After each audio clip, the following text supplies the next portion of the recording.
लढण्याची हिंमत आहे. हे आमचं राष्ट्र आहे, हिंदूंचं राष्ट्र आहे. आम्ही हिंदू म्हणायला घाबरतो, त्यांना मुस्लिम म्हणायला घाबरतो. तो समाज का? ते मुस्लिम आहेत आणि ते म्हणतात ना, ते अभिमानाने सांगतात ना आम्ही मुस्लिम आहोत. ख्रिश्चन अभिमानाने सांगतात आम्ही ख्रिश्चन.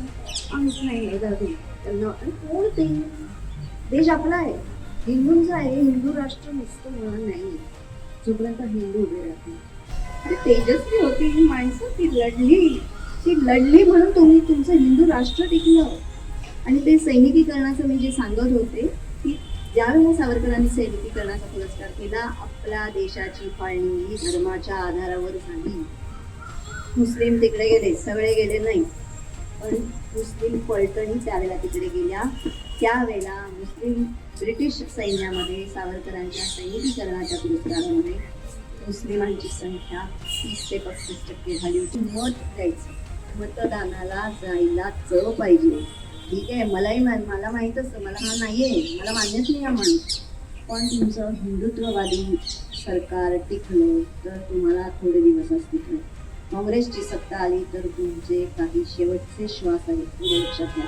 एक मध्ये लेख लिहिला होता की हिंदूंचे शेवटचे श्वास शिल्लक आहेत. नाही, असं काही होत नाही.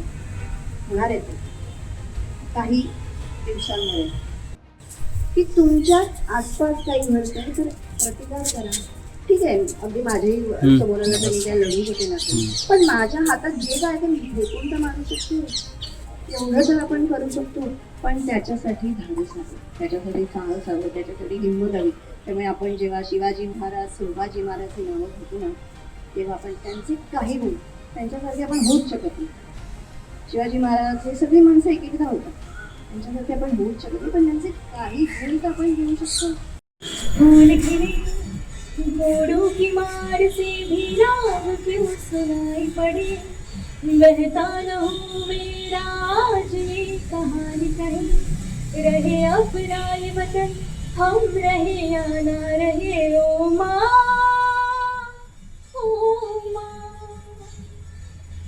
माँ तेरे चरणों में नमन, वंदे वंदे मातरम, वंदे मातरम।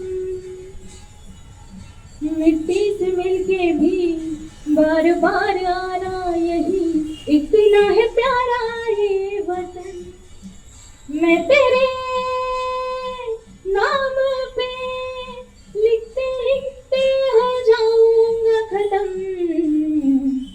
वंदे वंदे मातरम, वंदे मातरम, वंदे वंदे मातरम, वंदे मातरम।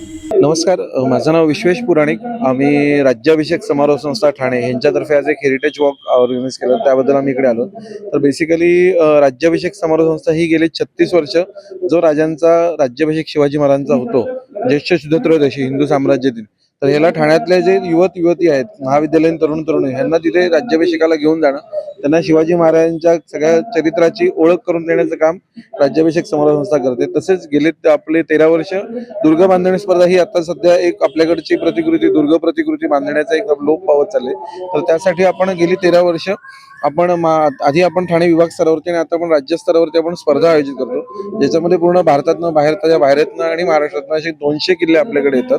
तर असं होतं, तर ह्या ह्याच्यामध्ये आपण एक कार्यक्रम आपण ऑर्गनाईज केलेला की या निमित्ताने आपण एक हेरिटेज वॉक काढावा आणि त्यामध्ये आपल्या इकडची इतिहासाची माहिती आपल्या ठाण्यातल्या कार्यकर्त्यांना, तरुण तरुणींना व्हावी, यासाठी आपण एक केलेलं आहे. नमस्कार, माझं नाव शंतनू केडकर, मी संस्थेचा कार्यकर्ता आहे. सांगायला अतिशय आनंद होतो की गेली 4 वर्ष रायगडला जाण्याआधी आम्ही जो अभ्यास वर्ग घेतो त्या अभ्यास वर्गाची सांगता नेहमी 28 मेच्या निमित्ताने स्वातंत्र्यवीर विनायक दामोदर सावरकर यांना आदरांजली आणि त्यांचं स्मरण करून केली जातं.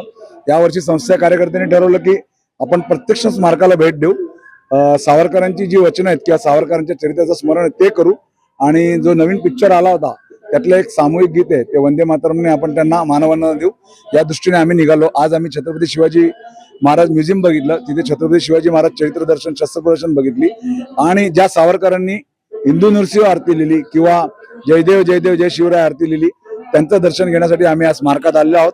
आम्ही आज टोटल 45 जण आलो आहोत. गेले 10 दिवस कार्यकर्ते आणि कार्यकर्त्यांनी मेहनत केलेली आहे आणि आज वंदे मातरम होईल, सावरकरांचं स्मरण होईल आणि आज कार्यक्रमाची सांगता.